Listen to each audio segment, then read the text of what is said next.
Hey, what's going on, man? So I don't have any audio from you yet. There it is. There it is. Awesome. Perfect. What's going on, my man? Hey, man. Not much today. Well, not anymore. I had 3 clients this morning, so I'm coasting kind of through the rest of the day. I've got a couple more this afternoon, but one's just a consult, so it's not gonna be too much. Yeah. Do you what do you do for to acquire customers, client acquisition? So I kind of just lost your audio a bit. It's just weaker than it was when you first got on. I'm not sure if that's what that's from. Let's see. Can you hear me now? Yeah, it's kind of soft. Let me see if I can turn up my end here. Uh-oh, I lost you.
Okay.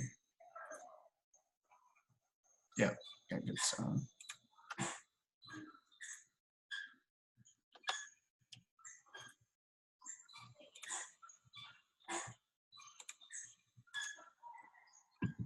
Hey, awesome. You're back. There it is. All right. Yeah. And I hear you. So That was super weird. I have no idea what that was. no worries, man. I'm glad you're back on. So it'll work. But you were telling me so what do you do client acquisition wise? Client acquisition. Yeah. I run a few Facebook ads and a lot of organic, just doing kind of like you do, just motivational type of posts and videos. Also, I do events in advance on Eventbrite, and I try to book out at least a couple of months. And then that algorithm kind of helps to promote me through the Facebook algorithms and everything. So people kind of see that I have things coming up for a little while, and then I'll just slowly trickle out little bits of information about those events and continue to make sure that anybody that clicks that they're interested or has shown any interest, I go back through and my intern usually calls them or sends them an email or a private message and just says, hey, this event is coming up. You showed interest. Or would you like to know more about it? Or, would you like to go ahead and have a link provided so that you can check it out for yourself? And typically that's the methodology that I use. Yeah, cool. So do you have like a capture link or something like that? And that's how you're following up with them, or what do you? Primarily MailChimp. I do email campaigns and landing pages. Yeah. At the same time. So then I'll kind of every once in a while I'll put a little bit of money on the MailChimp on the landing page, and that seems to be somewhat beneficial. But I'm working with a guy now who believes that he can do a much better job of marketing me than I have done for myself. So, hey, I mean, if it works, it works, right? It pays for itself. Yeah, he's agreed to work on the back end, so he wants to start doing the marketing, and if I acquire clients, take a percentage. So it's for me, it's perfect. That is a no-brainer. Yeah. Yeah.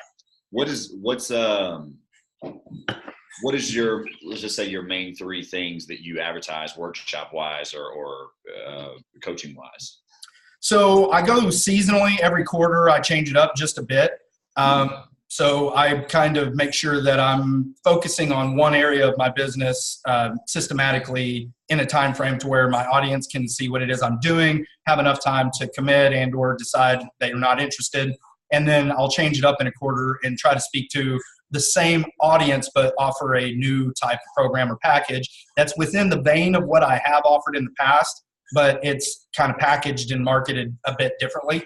I've discovered that most people who are looking for the way that I teach things and the way that I do things, they need about 3 seminars or workshops before it starts to click, the types of techniques and methods that I'm teaching. Right. Yeah. And so then you convert those into one-on-one clients. Is that kind of your process? That happens quite often. And typically I'll only get them for 1 or 2 sessions, and it just kind of keeps the cash flow consistent. But my life coaching long-term clients seem to come mostly through social media platforms. Yeah. I was asking all those questions because, we were talking about what we were doing and how you had 3 sessions, and I was actually doing my acquisition things this morning, and that's just simply connecting people. I think I may have told you this before, but Facebook Messenger, man, has really been the biggest tool for me. And it's funny because a lot of people air out their laundry on Facebook. And it's not just people that I know or friends. Go to these groups and like even all these motivational speaker pages, Ty Lopez and whoever. Like, and I don't agree with Ty Lopez hardly any, but you like go to their page and somebody's like complaining or something, and you just shoot them a message, and usually it's never soliciting. It's always very encouraging. And I kind of give them an encouraging word and just almost read them in a sense, and then just send a couple words, and then usually it starts a conversation, and that organically over time becomes a client relationship. Yeah, I started initially whenever I was first practicing. I started doing that through Reddit feeds. Because I kind of wanted to practice kind of subversively without anybody knowing what I was doing, and try out a few different processes in a space where I've never marketed and where I kind of could do it anonymously. Yeah. And then slowly started trickling out my content through there and my YouTube channel and articles, and I started seeing what was working and what wasn't. Yeah. James, I'm actually in the process now, and I don't know, it sounds like you've been in this field a lot, but I'm actually in the process of moving away from a lot of one-on-one coaching. Mm-hmm. Mostly because of the allocated time that I have it's just starting to get upside down, knowing that I can make more money in a workshop helping 10, 15 individuals at the same time. Absolutely. With this one-on-one coaching, it seems like it's very, I know it's not redundant for the client, but it's redundant for me because I'm like, man, I teach this thing 10 times a day. It's the same thing. I know if I could just sit 10 people down, it'd be the same results, Yeah, absolutely. Yes. And I think that's probably the natural evolution of what we do. I think regardless, that's the natural evolution of any expert in their field. Right. That you have to slowly transition into helping more people and providing more value to more people so that you end up really getting paid for your expertise. And that's the natural progression of things. Right. What do you think about our fellow coaching colleagues who are, top tier right now, and they're charging premium prices for one-on-one coaching? That's really where I feel like I'm going. If somebody does a one-on-one coach, then it's a several $100 to $1,000 an hour type deal. As opposed to, my normal monthly retainer kind of thing. Sure. I've got kind of 2 separate models, which I'm working on. One of them, I'm partnering with a company out of Oklahoma City, and we're providing a Planet Fitness type of model for coaching, life coaching and business coaching. Okay. Where it's a revolving membership type of package to where people are paying, and they'll get access to a library of videos and different things, webinars that we've already created. And I've been doing that for quite some time, is making sure I'm creating them, saving them, uploading them to a private channel on YouTube so that I can have that as, residual income when the time's right. Yeah. So with this company, we're creating a back office type of thing that's designed around people who want access to motivational type of content, but who also want help with the sales process, how to become more persuasive, how to gain people's trust, and be a more ethical type of salesperson or professional in general, And then with that package, if they want to pay a small upgrade, they can get a one-on-one 15 to 30-minute session. Right. And so that way it's they're most of the time not even going to use it. That's the Planet Fitness model. Exactly right. And so you know that you've already created a huge amount of value in that back office. And then you just focus on making sure that you have it priced at a way to where it's not going to be completely outside of the realm of your time if someone takes advantage of that package, but you're also not, giving them away. So they're not like everybody's taking advantage. Right. Yeah, that's very interesting. And then the other model is, like you said, the other model is that working on acquiring those big ticket clients and things of that nature. And really what I've found most valuable is creating partnerships with people who have access to a sales team or things of that nature, and creating a really affordable program that they're able to pay for monthly. Yeah. That's been really nice. Do you have the same issue I have whenever you walk into an establishment and you see some of the horrible leadership going on and you're like, oh God, I can turn this place around? Yeah, absolutely. Yeah, it's super, super frustrating. When you can spot it so easily and so rapidly, it becomes super frustrating that it's like, you don't even need me. This is so obvious. Right. Yeah, that's the gift and the curse, I guess. I don't know. Yeah, it means that we still will have a lot of employment, security. Right. Something that's so interesting to me about our industry is, I know more and more coaches are popping up, but even then, like, the market's not saturated at all. Like, because and the thing that actually made me think of this is because I know that there's a guy in Tulsa. I don't even remember his name. He does like mentor fish. Oh, sure. Kevin. No, Keith. Keith. Keith. Yeah. Yes. Actually, he and I had a meeting one time about his company, Live Streaming Fitness. Oh, okay. Yeah. He does that. So you know him then? Yes. Yeah. Okay. Yeah. So that, I mean, it just makes me think like you guys are basically wanting to do very similar things if I remember his business model right. But at the same time, it's not saturated to where it's either going to be one or the other. Like you both can have and you literally live probably 10 miles from each other, right? And it's still everyone's fed. Yeah, absolutely. There's plenty of issues to address. Yeah, for sure. And I've actually found a better market outside of Tulsa at doing sessions just like this. For whatever reason, people who have kind of my skill set and advertise neurolinguistic programming and hypnosis and different things like that, they typically don't do well in Tulsa. And so I've noticed that with those keywords, that my market is actually outside of Tulsa much more. That's good that you've recognized that, though. Did you find that in Tulsa, the kind of the charismania world and all of that stuff, do you think that is what kind of bottlenecks you a little bit? Yeah, I think that there's a complete misunderstanding around the modalities that I use. Yeah. And I think that causes some hesitation, but I've been able to get beyond that by being more of a local public figure. And by people seeing me, seeing what the message is and seeing what the end goals and results are, it's kind of gotten past a lot of that. Right. Yeah, I found the same thing, James, that, of course, that I came from a ministry background and everything, sure. So I know that world very well. But coming out of that, and then you get thrown words like apostate and all these things, which, that doesn't bother me at all because what they believe, I'm like, yes, I'm apostate all day long, whatever. Yeah, absolutely. There's sometimes that heresy is a compliment. Exactly right. Exactly. I feel the same way. But I noticed that like people don't really mess with me because I don't focus on highlighting what you're calling modality or the method of how I accomplish the result. And so what I try to do is just stay very result focused and stay, hey, this is what's happening to me. Hey, this is what, is going on. This is this. And when I do that, people stop asking questions and people that don't agree just don't say anything. And that's beautiful.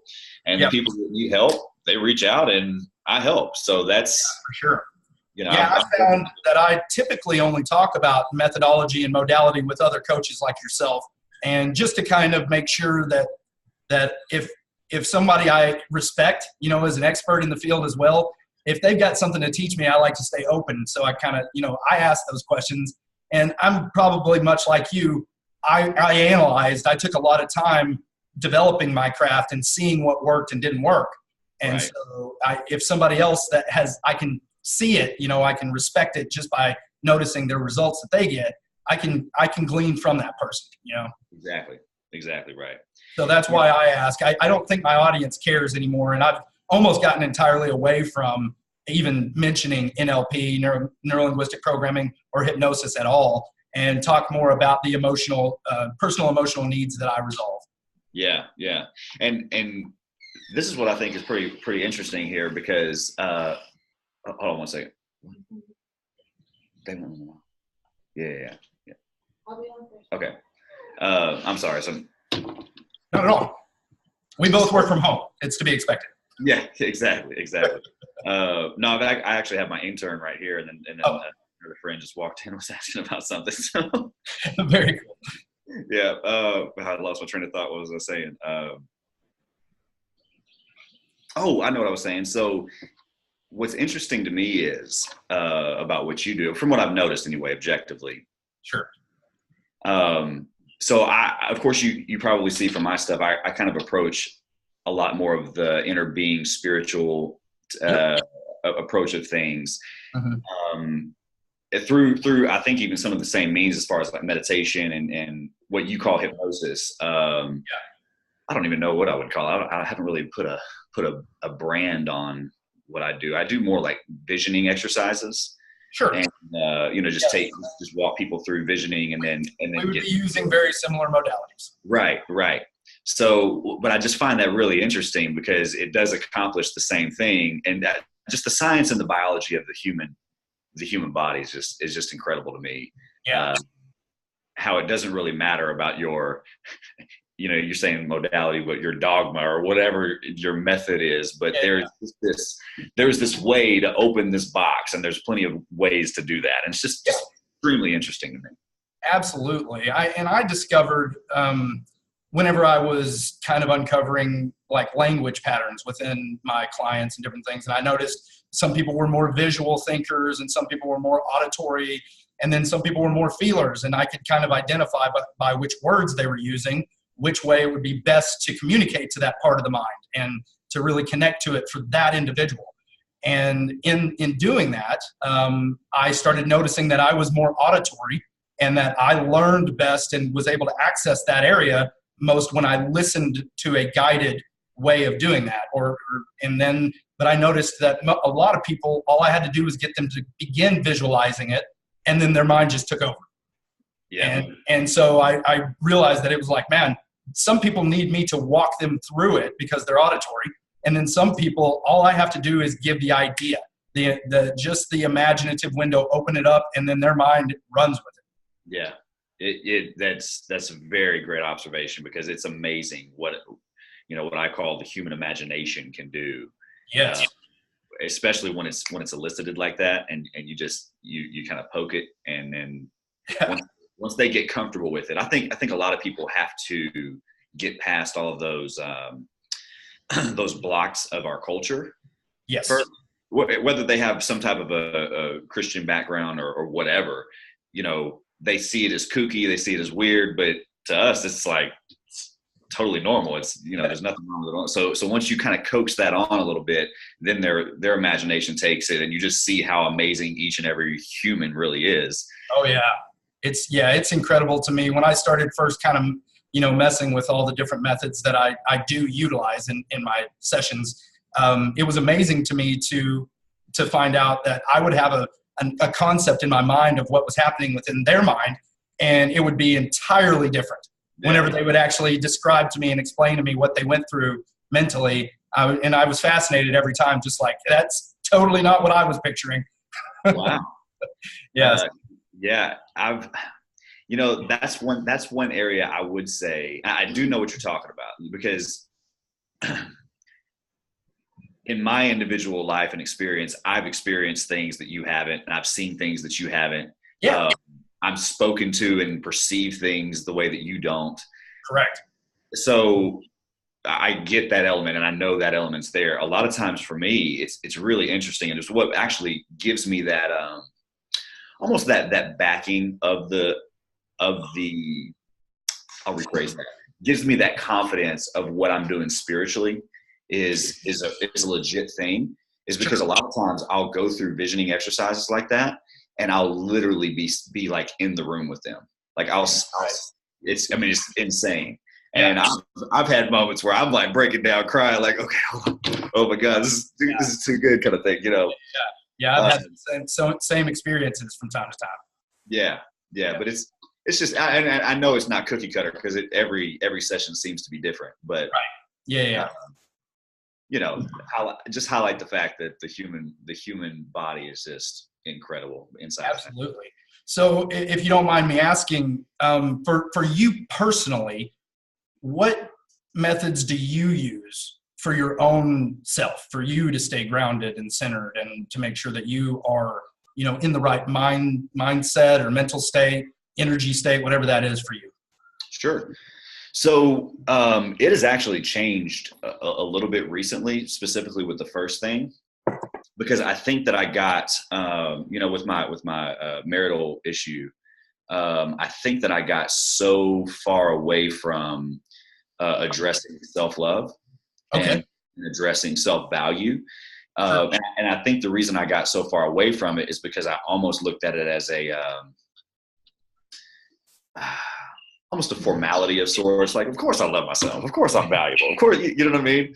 And I think that through that, I allowed myself to be vulnerable with, an abusive situation. And I didn't realize that while I was in it. Right.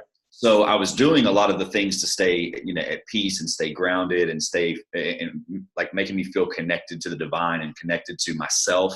I was doing those things, but not necessarily doing the back work of like self-love and self-value. And then you join that with someone who's, literally beating the hell out of you emotionally and physically, all the time. And it's just like, that just keeps driving in the ground more and more. So something that I do every morning now and every night is I really try to make sure that I don't do it in an affirmation way. It's just like a specific meditation that I do to where I feel myself, like I feel the love that I have for myself. I feel the value. I feel the potential that I have in myself and almost visualize what I'm able to do and what I deserve on a daily basis. Right. Yeah. So that has really re-revolutionized my life in a lot of ways and helped me to heal quite quickly over a really ugly, terrible situation. Yeah. And so that's really where now I'm grounded and founded every other thing that I do. And then of course meditation is a huge thing as well. So in my meditations, I have a lot of vision that I have to actually interpret. And when I do that, there's always some type of just really pertinent, almost crazy, insane message that's just like, it's exactly what I needed. All right, great. Yeah. So those things are really big for me as well. And then honestly, James, giving to other people, doing the coaching that fills me up, man. It does. And I don't know if you've experienced this, but it's different between coaching one-on-one or in a small group setting or something like that. And then speaking to what I found is probably over like 150, 200 people. When I speak to them, it's not that I feel vibrant, I feel alive when I'm doing it, but I feel more drained after because there's so many bodies pulling from me. Yeah. You noticed that difference as well? Yes, I have. And it's because I'm more focused on reading the crowd in real time, and I'm making sure I'm connecting with so many different people. I'm using the right body language, the right postures, the right tonality. I'm making sure that the visuals are all there for the right people and that I hit that emotional center for those people that really need to feel it in their gut, the people that need to really have that impact. Because there's certain people that just aren't that way. As long as the information, as long as it makes sense to them and it seems valuable, then they're going to take it. They're going to take away with it. But others, they need to feel the energy. They have to know that you have the same type of passions that they have in order to connect with your message. And so I find that trying to communicate with the diversity in the audience is what really drains me. Whereas if I've got one individual here, I'm only speaking one language pattern. I am only having to speak to one type of person, and that's so much easier. Yeah. Yeah. It's a very good perspective. Very good. And that's how I kind of have been able to kind of understand why it drains me so much. I have to take extra shirts with me, bro. Yeah. Because I sweat through them completely. Oh, I know. Like I'll have to, when I get off stage, I have to do like this little leg stretch thing that I do, just kind of get blood flowing back. And I'm like, kind of doing yoga in the back. Like, right. Yeah. Your whole body's intense. Like you've just been through a whole battle. It's amazing. Yeah. Can you believe Tony Robbins, man, does like 8 to 12 hours straight of that? It's insane. Dude, it's insane. It's insane. And he really focuses on the emotion. So he really does that aspect up big time. And I have a tendency to shy away from that. I know it's important. I know it's necessary, but I have a tendency to kind of try to make sure that what I'm bringing isn't just an appeal to emotion, but that I'm starting with making sure that you understand that there's value in the message, not just in the experience. Yeah. Yeah, I definitely see that. And I had an issue with that for a long time of whether I was going to speak to an informational based, like if you apply this, educational informational, like if you apply this, you will leave here different and changed, as opposed to an emotional experience. Sure. And I tried my best to blend the two, because as we both know, that emotional experience, when you're doing a motivational speech or something like that, it'll give them a shot of adrenaline for a day and a half, 2 days. Right. Yeah. They're on cloud 9, man. Right. And I didn't, at first I had a real problem with that. Like, man, no, I gotta figure that out. And then I forgot who it was that I heard this quote from, but it was basically, and I'm going to paraphrase it, but it was basically saying that everyone needs those kicks in the ass from time to time, just like those motivational moments, whether even if it is just a 30-second thing of motivation, like everyone needs that nudge to the next place in their life, or the next phase, or the next decision, or whatever the case is. And I think I just kind of came to peace within myself of being okay with being a guy who might only have 30 seconds in a guy or a girl's life. Yeah. But it changed them in that moment, and maybe they'll always remember that, maybe they won't, but it did. And I did my part in being the person who nudged them along to the next place, and that's kind of. Have you ever studied anything from, he's a neuroscientist. His last name is Ramachandran. I have read a couple things. Okay. So he's given the credit for discovering mirror neurons. Okay. And so mirror neurons are basically what fire whenever you see or someone sucking on a lemon, or you even hear the word lemon. And then all of a sudden you begin to salivate, and you can, your palate and everything starts to taste it. So he found that because they were monitoring the brain of a macaque monkey, and a researcher came in and grabbed a bunch of peanuts that they had been working with. And whenever he ate them, the monkey's brain lit up on the scanner, like the monkey was eating the peanuts. So what you're talking about in my terms, and in what I would say, is that you're talking about activating those mirror neurons rapidly, to where people all of a sudden they start to have that experience vicariously. They're living through your message in that moment. And so immediately it changes their posture, it changes their heartbeat, it changes their breathing, their demeanor, and it changes their process in what they were visualizing for the coming day, whatever they were about to do. Right. And so all of that changes everything. Yeah. Yeah, definitely. Some parts of me. Have you been to Tony Robbins' seminar or anything? And I don't personally connect to that. Yeah. I don't get anything out of it. I'm not going to say I don't get anything. Right. Mostly I'm observing and seeing what he's doing. Right. And so I'm not personally taking it in. I'm saying how can I apply this to helping others in a way that's helpful to my audience. Sure. So I love Tony Robbins. Okay. Yeah. Right. His business model is incredible. So what now? His business model is absolutely. Oh man, goodness gracious! Can't touch it. Oh no, not at all. Very, very brilliant man. Very brilliant. Yeah. I will say that I do feel a lot of the seminars that he does is exactly that. It's very emotional based. The one that I went to was amazing. It felt great and all this stuff, but I was also in the back of my head going, okay, let me be objective about this. I see what he's doing. Right. I see. That's kind of what my brain's always doing unconsciously, even when I try to get involved with what's happening. Right. Yeah. And you can create a concert experience for anyone. Oh, absolutely. Heck yeah. It doesn't have to be around motivation. It could be around Rob Zombie or something, and people are going to be like, I feel amazing. Football games. I mean, come on, man. It's everywhere. Exactly right. Exactly. And I think that as good of the work that he's doing, and I know he does a ton of good work. There's a lot of things that I've connected with him, content wise and video wise and stuff.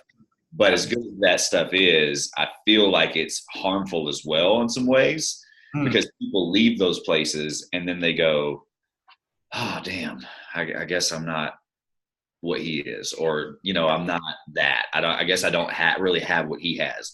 And It's amazing how our minds go there first. Yeah. And that's really, one of the questions I think you sent me through the messenger was maybe like, what are some of my core values or things that I really focus on for people. Yeah. That's one of the things is I try to get rid of condemnation in people's lives. Sure. And I do it through a means of helping them understand who they are, what they're made of, and what they're capable of doing. And through different visioning exercises, meditations, and affirmations, I try to get people to that place of redefining themselves for themselves. Mm-hmm. So that in a situation like that, when this big, heavy icon is telling you, you got to do this, and you do this, you'll feel this. And then when they go do that on their own and they don't feel it, sure, that it doesn't mean that there's an issue with them. It doesn't mean that there is, that there's some type of devalued person, or they're not worthy of having that same experience that Tony has, or that I could have, or you, or whoever. And so getting people on a level playing field and kind of removing that whole duality in the philosophy of our culture is really big for me in helping people understand who they are. Does that make sense? It does. Yeah. I think while you're talking, I'm almost translating in real time the way that I would express the same thought, but if I hear you right, it sounds like that you're really focusing on making sure that your audience has action steps to take away from it that they can apply to their life that are simple. Yeah, and it's more of a programming thing, honestly, James. Yeah. I don't necessarily want to give them the worksheet and go, okay, if you do this, this is going to work. Like, I really focus on that reprogramming, because I think domestication and culture is so huge in the way that we perceive life and do life. Okay. So then if I can try again, the way that I would typically refer to that in my, my background, like I say, it is in neurolinguistic programming. So one of the things that Bandler and Grinder express this as is our modeling. We're modeling certain behaviors. And so whenever I kind of express this to people, I say, look, you've been modeling a certain type of behavior your entire life. That's not going to be an easy thing to fix. Right. We have to start activating the brain in new ways to create a new neural pathway so that we'll be on the other side of this without even having to try. Exactly what I do. Okay, awesome. So yeah, that's the way I would express that. And again, I mostly talk to me, because I'm trying to figure out my modalities in order to help someone else, but I have to understand it and articulate it to myself first. Right. Exactly right. No, I know exactly what you mean. Yeah. So I appreciate you sharing that. And I think it's really cool. I think we do very similar things. I think it's awesome what you do. So what would you say, like, typically, what have you found are the biggest problems that you do solve for others? So I'm going to answer this in two parts because again, the way I started out is different from what I'm doing now. Sure. So to start out, you know how it is when you start out in your business, man. You just the blind squirrel, man. You're just like, stuff. I want to help people, that kind of thing. Throwing spaghetti against the wall and hoping something sticks. Exactly right. And in some ways, and you met Clay Stairs, right? That's how you got my info and all that? Actually, I think we first became connected through Matt Moore, maybe. Matt Moore. Okay, that's right. Yeah. Okay. Now, I do know of Clay Stairs, and I think we're connected on social media platforms, but he and I haven't done much interaction. Got it. Yeah. So Clay really helped me at the beginning because he had a ministry background too. Okay, sure. And man, I had a lot of success in the ministry world, and had a lot of followers and a lot of all this stuff. Yeah. And I was kind of approaching secular coaching as what it was in the ministry world, and I found out really fast it is not the same. Yeah, different. And I couldn't understand it because I almost was, like I want to say, quote unquote, like a rock star in the ministry world, right? And built up all this time and resources, and like I just spent all my probably 10 or 11 years in that. Sure. And then I switch over to this and think, oh, I'm just going to trade teams and be over there, and everything's going to be the same, and it wasn't. No, yeah, right. And Clay really helped me take away a lot of that religious fluff that just kind of sticks to you over the years that I didn't even know I had it. Oh yeah, no, Christianese is tough to get rid of. Yeah. And he really helped me to kind of block all that stuff out and get to the bare bone basis of, do you want a business? Is this a business? Yeah. If this is a business, then we need to do this, and this. You need to be systematic. You need to be systems oriented. And like he really helped reframe me that sense. And then after our time was over together, I knew you kind of put me on my way, and I've been still evolving and growing from there. So I say all that to say how I started was, kind of just set up shop, if you will, and go, I'm a coach, and see what I can help people with. Sure. And then from there, I really started figuring out those niche markets, or the niche products, as I kind of call them niche products more than I do markets now. Right. Because I know I'm a guy, a coach who can help in a lot of areas. Right. But setting up shop and going, hey, I'm a coach, let me know what you need, is never going to make you money.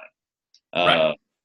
Unless you are Tony Robbins or something like that, and you have that brand already to your name. Yep. So I did figure out that, I need to really model these products and market these products as opposed to just setting up shop. So now it's more of a, there's a few things that I'm doing now. So one of the first things that I figured out that I was helping people in was helping people figure out their purpose and calling. And so, because that's a huge thing that a lot of, and to be totally honest with you, the whole Christianese thing has really messed that up. Absolutely. Yeah. And there's a lot of people, oh, is this really God? Is this, and all these weird questions that you're just like, yeah, okay, let's cut through all this crap. Yeah. And so, thanks, Rick Warren. Yeah, exactly. I hope he sees this one day. No, yeah, I'm sure he will. I'm sure I'm right there on his radar. He'll be so pissed that we said that too. I love it. Yeah. So, but no, helping people find their purpose and calling, and to be able to get away from all of the misnomers of what that actually means. Sure. Because when people think purpose and calling, they think, and this is just an example, people think that one thing that I'm sitting here to earth to do, and I have to do that thing, and I'm not going to budge from that thing, and that's my thing. And they're just, it's like almost psycho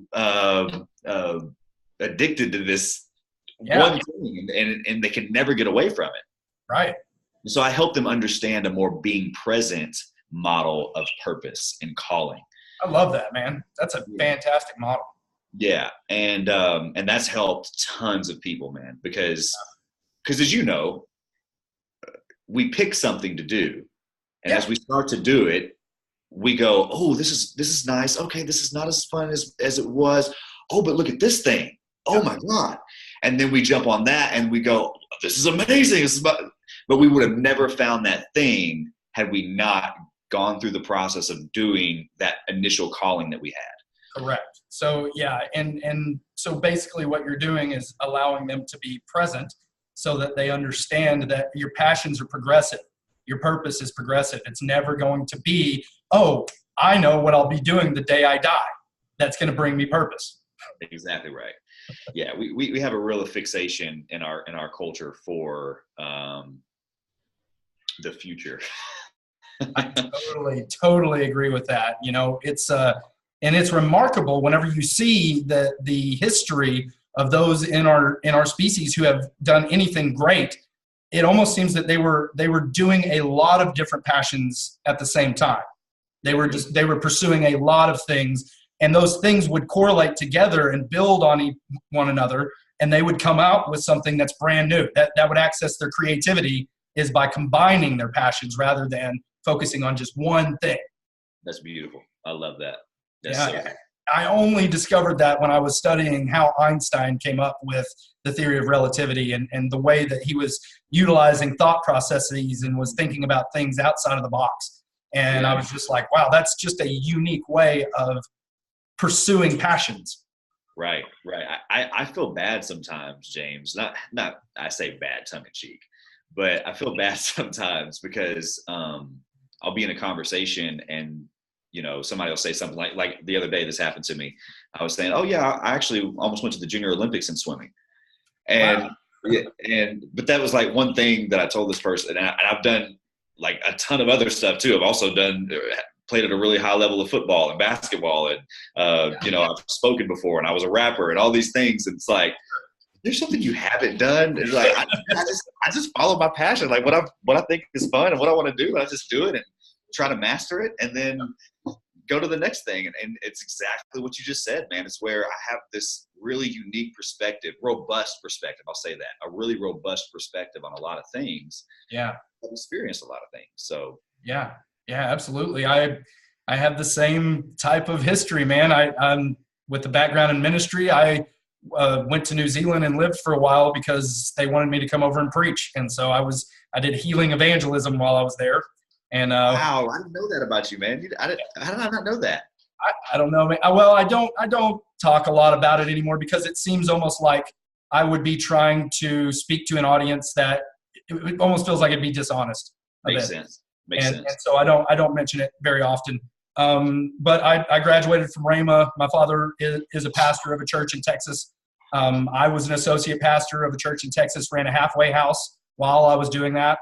That was in my early 20s, and then went and did ministry in New Zealand and a bit in Australia, and then came back and was a youth pastor in Kuwaita. And then my wife and I both did that together. And then slowly over the years, it's just been progressively studying, researching, and continuing to try to, pursue truth. My thing has always been I want to get as close to truth as I possibly can. Beautiful. Yeah, I like that, man. So I don't want to speak to the wrong audience. The only time I ever even mention it is my specific certification isn't necessarily qualified to do any type of counseling or therapy. Yeah. But my background in church ministry actually had a program where I did take family counseling and marital counseling and all sorts of things of that nature. So anytime that I'm asked to present to a group of mental health care therapists or counselors or anything of that nature, it's typically brought up in my bio. Right. Yeah. And that's about the only time. That makes a lot of sense. I struggled. That was one of the things as well that I struggled with starting out in coaching was trying to figure out the language of how I was going to say I used to be in ministry forever. Yeah. And honestly, man, that's where I am now. Is like I forget about it sometimes. I don't. Dude, isn't that so strange? Until you almost have to get back into that type of conversation with somebody, and then it starts kind of flooding back. But yeah, I've distanced myself so much. Yeah, there is an aspect, and this is not a product I have right now. Yeah, but I have been asked. Actually, I was just asked by another woman this morning. I have been asked to produce some product or a workshop that helps people struggling with certain aspects of Christianity to come out of it, to start to deprogram. Yeah.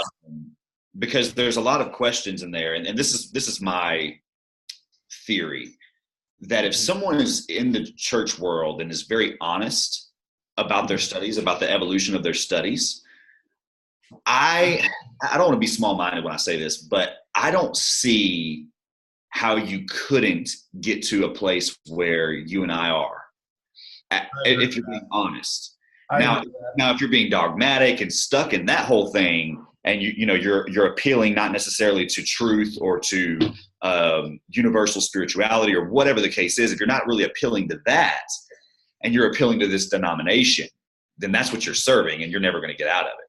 But if you're really truthful and you're really like, no, I just want to know the truth. I want to know how this works.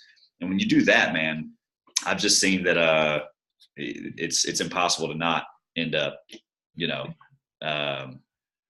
free from it. Yeah, I think you froze up here, man. Oh, did I? Sorry. Did I freeze on you? No, I'm still got a direct feed from you. Oh, now it's starting to freeze.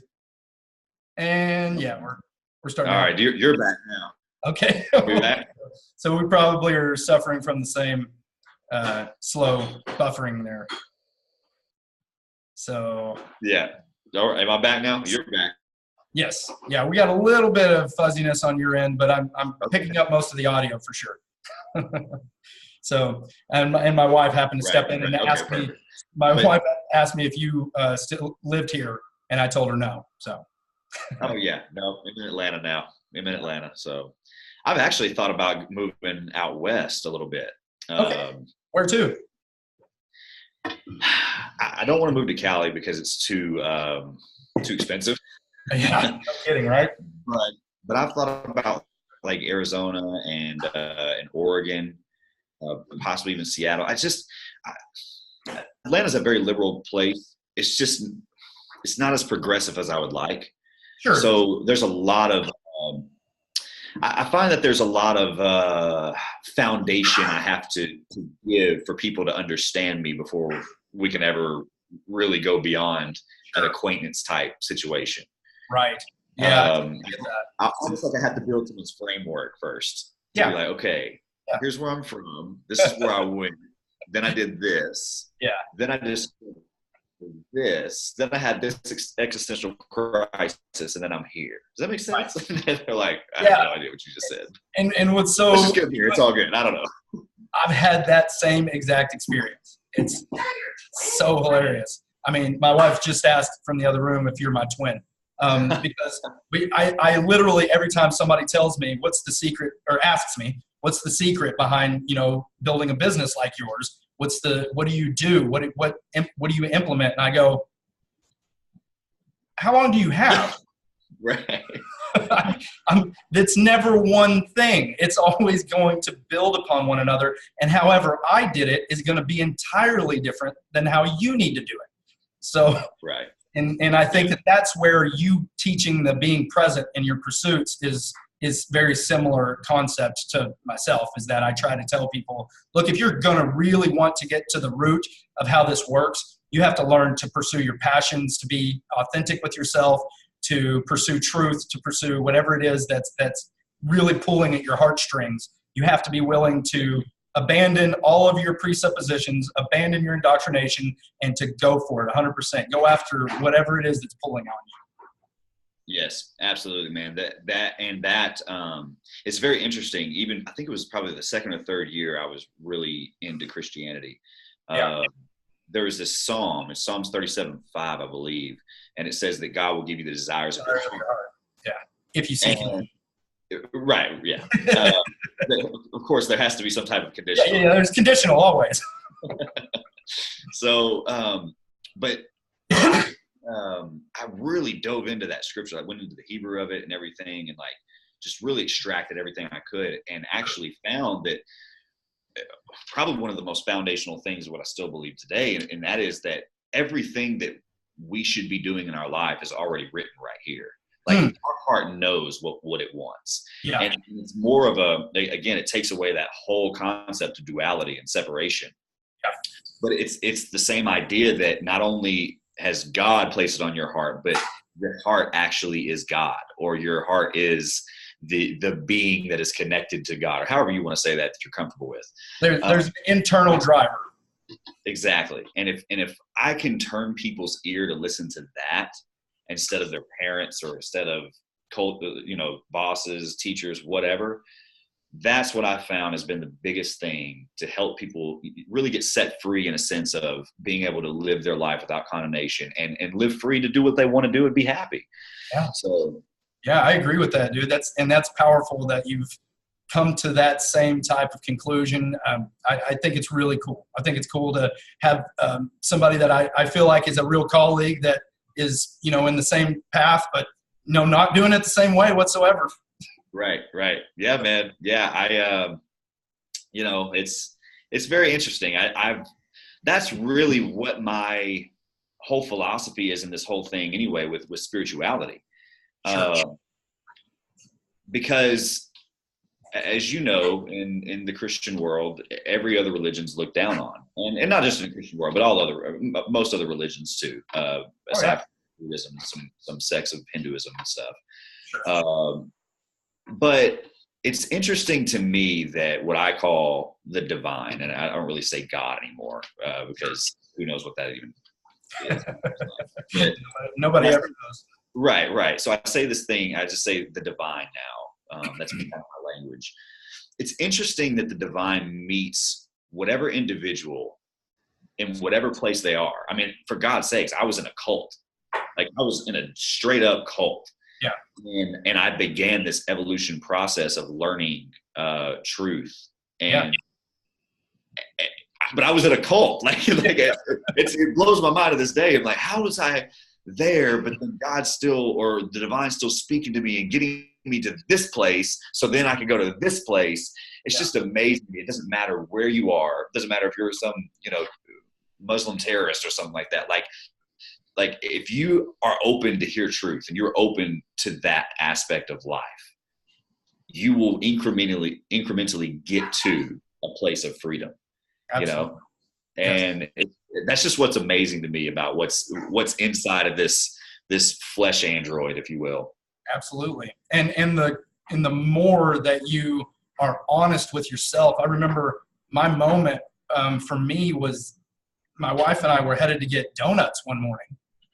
And I pulled up to what I assumed was where we were going to get donuts. And she kind of looked at me and said, "You didn't want to go down to Krispy Kreme?" And I had this moment where I just kind of was like, "Oh, well, I guess I did something wrong," and so I kind of overreacted and was like, "Well, why don't you just, I don't care where we go." I had this whole thing. And I realized that I was a real asshole in that moment, like big time. And then I had to just stop and say, "Hey, that was entirely wrong of me. That was, I totally took out on you my insecurity that I was being told I did something wrong. And I flipped it on you and anger toward you." And that for me was a huge moment of this, I describe it as there was this ego death that occurred. Yeah. And I connected with that on a way that was because I could tell it kind of melted her in that moment. And she was like, thank you for saying that. And that, that honesty built more of a connection between me and my wife. And it was something that for my entire life, I had never even seen it, And in that moment, it's like I recognized it full force and I couldn't ignore it. I had to address my insecurity. I had to kill it. That's amazing, man. That's very cool. That's a great story. And it really highlights to me and confirms to me the power of transparency. Of not being afraid to open your heart. And that whole, I don't know if you've ever heard this, but the whole breakdown of intimacy, into me you see. Yeah, I like that. Yeah, that's really what I feel like transparency does for people. Like for us, it feels kind of scary, and you're kind of out on a balancing beam. Like, all right, let's see if this works. Mm-hmm. I'm this, and I did this, and I know that's totally messed up. Mm-hmm. But then from that place, there's just so much healing because there's acceptance and honesty there. Absolutely. Acceptance is a word I use a lot. actually, especially for people. So another product I have is healing from emotional abuse or physical abuse, because both have very similar effects. But that's a word that I use a lot to try to get people to a place of acceptance of what's happened, acceptance of what they think about it, and acceptance of where they can go from here. Gotcha. And when that happens, I think that makes people get into the present moment. Not acceptance. If there's this, well, I wish it was this way. Well, I wish that didn't happen to me. Oh, I wish my story was this. But when you mow all that down and you get to a place of acceptance, then you can really build upon, okay, this is what it is, and this is what you have. This is the cards you have, and now we can go somewhere with this. Absolutely. Yeah, I think that's a powerful reframe, is rather than focusing on every disadvantage you've ever had, is to start to focus on the resources that you have available to you to get to the best possible place. Exactly. And so how I frame that, for as far as those resources available for you, is everything that's in here. And that's where I go into the reprogramming, using affirmations, using visioning exercises and stuff like that. Yeah. And do you focus on in the affirmations? Have you read the book Affirmations? I haven't. No, who's that by? I'm not even sure. It was a big deal in my networking group about 6 months ago. Everyone was all the rage about it. And the model is affirmations are kind of like envisioning and focusing on the authentic self, the things that you're affirming, the good things about oneself, affirming the good things about what you want and what you desire and things of that nature. And then affirmations is more from a mindset of asking yourself in a past tense, what did I do to arrive at this place? And focusing on thinking about it, visualizing it in past tense, and saying it like, how was my day differently in order to achieve the outcome I wanted, and things of that nature. And I guess the author is trying to say that, if you are thinking about it, it's almost like that phrase, a trip of 1,000,000 miles begins with a single step. And it's like bullshit. A trip of 1,000,000 miles means that you have to believe you can actually make it. Yeah. Like you have to see the end. And so the author's idea is that a lot of times people are trying to visualize the outcome at the end, but they're kind of telling themselves the whole time, you're full of shit. You can't do that. Right. And so the author's idea was, if you ask it in the past tense, you bypass that, because it's not saying, you're not trying to visualize something that you don't believe. You're actually trying to look for the pattern that you followed in order to get where you wanted to be. So it's reverse engineering in its finest. Reverse engineering, right.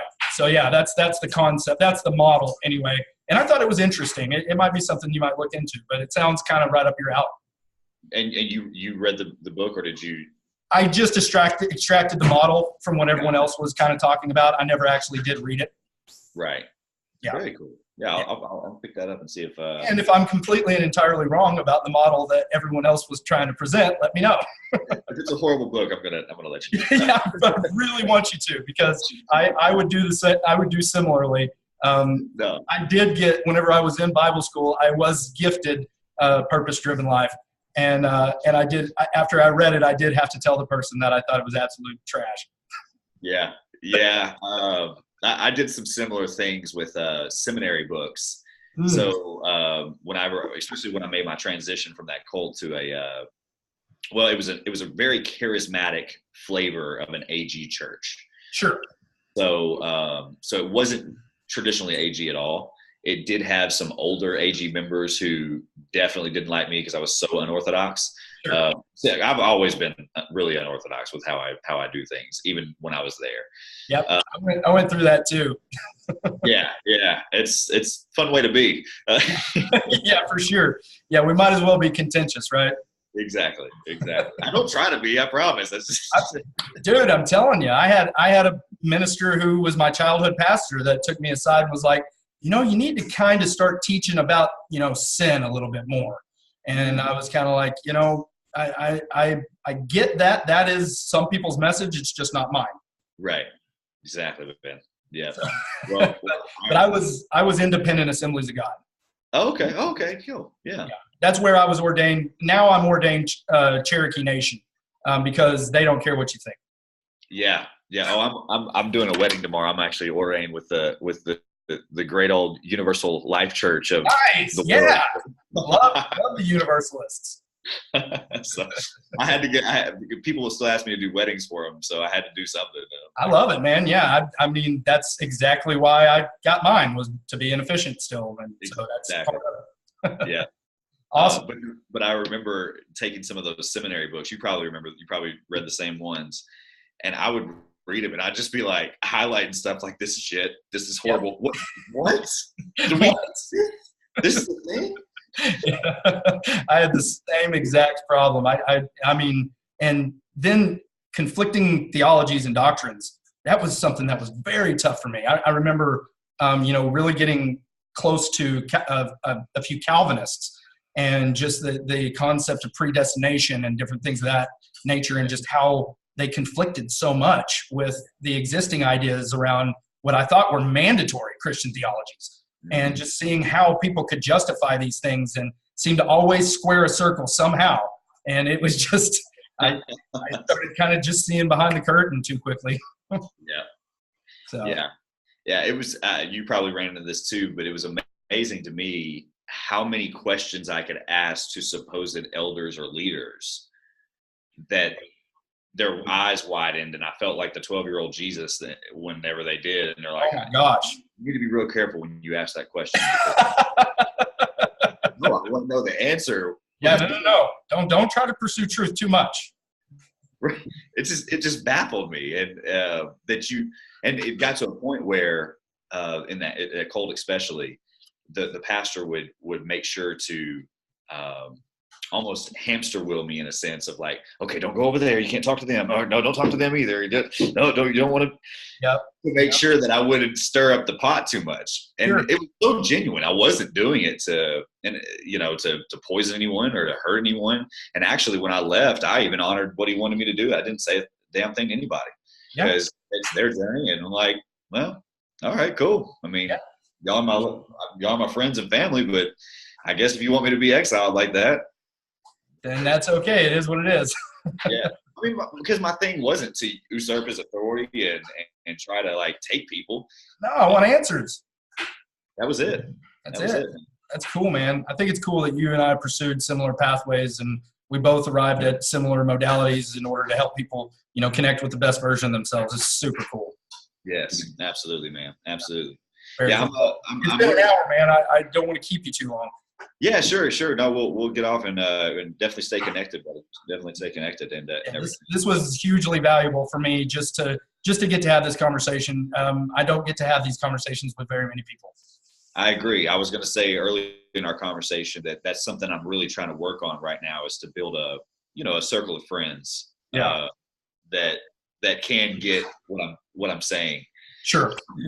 Because with everything I just came out of, that was one of the first things that goes whenever you're with a narcissist. That's kind of a situation.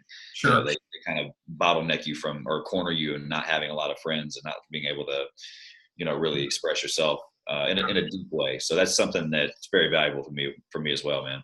Well, you can definitely count on me. And also, while I'm kind of wrapping this up, and in that same vein, I like to make sure that if there's any possible way that I can add value to someone else, that I look for it. So is there anything that I could do to help promote your business, or to highlight something that you would like to promote, or anything to my audience?